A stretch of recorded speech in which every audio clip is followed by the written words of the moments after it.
जब मैंने अपनी 12वीं कक्षा पास की तो मुझे लगा कि अब मेरी जॉब बड़ी आसानी से लगेगी और मुझे आराम से 15 से 20 हज़ार तनख्वाह वाली जॉब मिल जाएगी।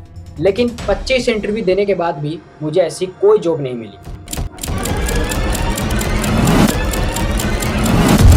अगर आप मिडिल क्लास फैमिली या फिर लोअर क्लास फैमिली से बिलोंग करते हैं तो आपके ऊपर सबसे ज़्यादा प्रेशर होता है। वहाँ पर डिग्री की कोई आवश्यकता नहीं थी, आपने ये ठान लिया कि अब वो चीज़ मेरे से दूर है। यहाँ पर फ़र्क तब नहीं पड़ेगा जब आप अपने फैमिली के लिए थोड़े से समय के लिए अपने प्रोफेशन को भूल जाओ। अपने पहली बार जॉब प्रोफेशन के अंदर गया तो मुझे ऐसा लगा कि यार ये जॉब मेरे से नहीं हो पाएगी, मैं इसके लिए नहीं बना हूँ। मुझे बहुत ही डिफ़िकल्टी महसूस होने लगी। ईएमआई और क्रेडिट कार्ड जैसी चीज़ों का इस्तेमाल करता है ताकि वो अपने शौक को पूरा करे। 6 महीने वर्क प्रोफेशन करने के बाद मुझे ये और भी अच्छे से समझ आया कि काम की क्या वैल्यू होती है हमारे लाइफ। भले ही वो व्यक्ति अपने अंदर से खोखला हो। फिर से शुरू किया या फिर कहें तो मैंने उस समय से लेकर 6 महीने के बीच कभी भी एंड नहीं होने दिया अपने कंटेंट क्रिएटर की जर्नी को। दोस्तों, जिस प्रकार स्कूल में सही से ना पढ़ने पर या फिर सही से किसी भी सब्जेक्ट का होमवर्क ना करने पर आप सभी को जो पनिशमेंट मिलती थी, उसी प्रकार दोस्तों जब आप न्यू जॉब प्रोफेशन के अंदर जाते हो तब आपको कहीं ना कुछ गलत काम करने की वजह से अपने प्रोफेशन के अंदर डांट जरूर सुननी पड़ती है।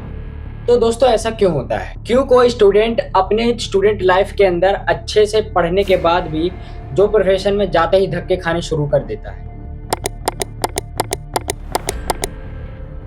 और आखिर क्यों कोई एम्प्लॉय या वर्कर अपने बॉस को 100% देने के बाद भी सेटिस्फाइड नहीं कर पाता और जिम्मेदारी और मजबूरी के बीच दबकर रह जाता है? तो चलिए आज के इस वीडियो में जानते हैं। तो दोस्तों, वीडियो पे आगे बढ़ने से पहले मैं आपको ये बताना चाहता हूँ कि जो चीज़ें मैंने आपको अभी बताई है और जो चीज़ें मैं आपको अभी बताऊंगा वो बिल्कुल मेरे लाइफ के फर्स्ट चैलेंज द्वारा घटित हुई घटनाओं से रिलेटेड है। यानी कि जो चीज़ें मैंने अपने लाइफ के फर्स्ट चैलेंज में फेस की है वो चीज़ें मैं आपको बताने वाला हूँ। फर्स्ट चैलेंज बोले तो दोस्तों, जब आप स्टूडेंट होते हैं तब आपके पास काम करने का कोई ज़्यादा प्रेशर नहीं होता। सब कुछ आपके पेरेंट्स आपके लिए करते हैं, बस कुछ पेरेंट्स को छोड़कर। नहीं तो ज़्यादातर पेरेंट्स अपने बच्चों को काम पर नहीं भेजते हैं, वो चाहते हैं कि हमारा बच्चा पढ़े लिखे और आगे बढ़े। लेकिन जैसे ही आप अपने स्टूडेंट लाइफ को ख़त्म करते हैं वैसे ही आपके ऊपर सबसे ज़्यादा प्रेशर आना शुरू हो जाता है। क्योंकि अगर आप मिडिल क्लास फैमिली या फिर लोअर क्लास फैमिली से बिलोंग करते हैं तो आपके ऊपर सबसे ज़्यादा प्रेशर होता है, क्योंकि आप अपने से ज़्यादा अपने फैमिली की चिंता करते हैं। आपको अपने फैमिली की कंडीशन की चिंता होती है और ये चिंता होनी भी चाहिए। लेकिन क्या इस चिंता से आपके टैलेंट या प्रोफेशन पर कुछ इफेक्ट पड़ता है? अगर नहीं तो आप ये वीडियो स्किप कर सकते हैं। लेकिन हाँ, तो आप उन सभी लोगों में से थे जिसमें मैं भी था। तो चलिए दोस्तों, अब मैं आपको बता ही देता हूँ कि कैसे मैंने अपने स्टूडेंट लाइफ के बाद अपने ज़िंदगी की सच्चाई को सिर्फ 6 महीने में समझा, जो ना तो मेरे को अपने स्कूल में सिखाया गया और ना ही किसी टीचर द्वारा बताया गया। तो दोस्तों, जब मैंने अपनी 12वीं कक्षा पास की तो मुझे लगा कि अब मेरी जॉब बड़ी आसानी से लगेगी और मुझे आराम से 15 से 20 हज़ार तनख्वाह वाली जॉब मिल जाएगी। लेकिन 25 इंटरव्यू देने के बाद भी मुझे ऐसी कोई जॉब नहीं मिली। अब ये मेरी समझदारी थी या मेरी बेवकूफ़ी, ये आपको आगे इस वीडियो में पता चल जाएगा। तो जब मुझे कहीं जॉब नहीं मिली तो मेरी माँ ने मुझे बहुत सपोर्ट किया और 6 महीने घर बैठने के बाद और 25 इंटरव्यू देने के बाद मुझे अंत में महज 8,000 प्रति माह की जॉब में काम करना पड़ा। तब मुझे समझ आया कि टाइम कितना इंपॉर्टेंट है हमारी लाइफ में। क्योंकि 6 महीने वर्क प्रोफेशन करने के बाद मुझे ये और भी अच्छे से समझ आया कि काम की क्या वैल्यू होती है हमारी लाइफ में, टाइम की क्या वैल्यू होती है हमारी लाइफ में, इंसान की क्या वैल्यू होती है हमारे लाइफ में, और सबसे बड़ी चीज़ दोस्तों, पैसे की क्या वैल्यू होती है हमारी लाइफ में। क्योंकि दोस्तों, जब मैं अपने पहली बार जॉब प्रोफेशन में गया तो मुझे लगा कि आज तक जो चीज़ें मैंने सीखी होगी उसी से रिलेटेड कुछ चीज़ें मुझे देखने को या फिर सीखने को मिलेगी और उसी के एवज पर मुझे पैसे दिए जाएंगे। लेकिन दोस्तों, मैं गलत था।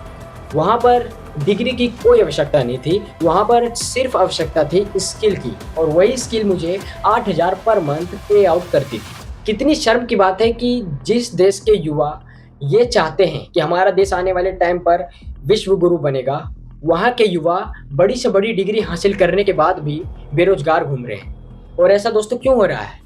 अब आप कहोगे कि ऐसा इसलिए हो रहा है क्योंकि बड़ी से बड़ी डिग्री लेना कोई आज के टाइम पर कोई बड़ी बात नहीं है। आज के टाइम पर बड़ा से बड़ा स्किल सीखना बड़ी बात है, क्योंकि आज के टाइम पर नौकरियाँ भी उन्हीं को मिलेगी जो अच्छे से अच्छा स्किल सीखेंगे या फिर स्किल बेस्ड दुनिया में जाएंगे, स्किल की जो टेक्निक है उनको सीखेंगे। तो दोस्तों, कारण बहुत सारे हो सकते हैं, लेकिन जब किसी भी चीज़ की वजह से किसी व्यक्ति के प्रोफेशन या टैलेंट पर इफेक्ट पड़ता है तो उसको अंदर से बहुत बुरा लगता है। लेकिन यहाँ पर फ़र्क तब नहीं पड़ेगा जब आप अपने फैमिली के लिए थोड़े से समय के लिए अपने प्रोफेशन को भूल जाओगे। या फिर अपने प्रोफेशन से थोड़ा दूर हट जाओगे। यहाँ पर तब फ़र्क पड़ेगा जब आप अपने प्रोफेशन को ही भूल जाओगे, अपने प्रोफेशन को ही डिस्ट्रॉय कर दोगे, अपनी ड्रीम को ही डिस्ट्रॉय कर दोगे।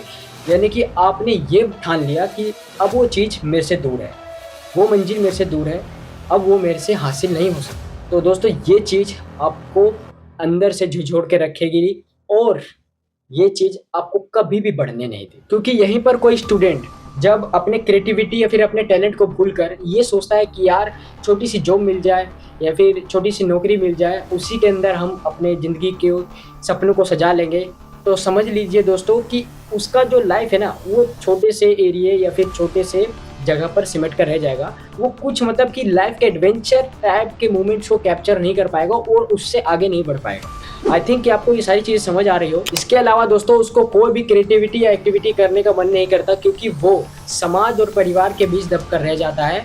और दोस्तों वो ये सोचता है कि अब समाज हमारा ही सबसे बड़ा मतलब कि भगवान हो गया है, और समाज में जो जो चीज़ें हो रही होती है उसी को देखकर वो अपने अंदर इन्वॉल्व करना शुरू कर देता है। समाज की चकाचौंध को देखकर अपने आप को ढालना शुरू कर देता है और ईएमआई और क्रेडिट कार्ड जैसी चीज़ों का इस्तेमाल करता है ताकि वो अपने शौक को पूरा कर सके, भले ही वो व्यक्ति अपने अंदर से खोखला हो जाए। तो इतना सब कुछ गुजर जाने के बाद मुझे अपने ऊपर प्राउड फील होने लगा, क्योंकि जब मैं अपने पहली बार जॉब प्रोफेशन के अंदर गया तो मुझे ऐसा लगा कि यार ये जॉब मेरे से नहीं हो पाएगी, मैं इसके लिए नहीं बना हूँ, मुझे बहुत ही डिफ़िकल्टी महसूस होने लगी।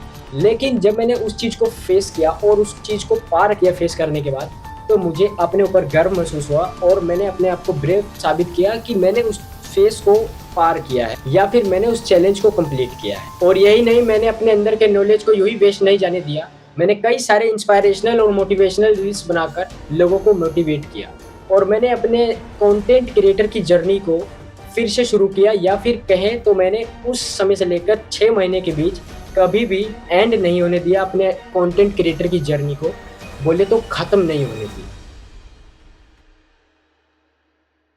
सो फ्रेंड्स, कैसा लगा आपको मेरा ये प्यारा वीडियो? अगर अच्छा लगा हो तो प्लीज़ यार इस वीडियो को लाइक करना, और यार चैनल पे नए आए हो तो प्लीज़ अगर अच्छा लगा मेरे वीडियोस तो सब्सक्राइब भी ज़रूर कर लेना, ताकि न्यू वीडियो आपको अच्छे से मिलते रहे और आप मेरे इंस्पायरेशनल और मोटिवेशनल चीज़ों को अपने अंदर इन्वॉल्व करते रहे।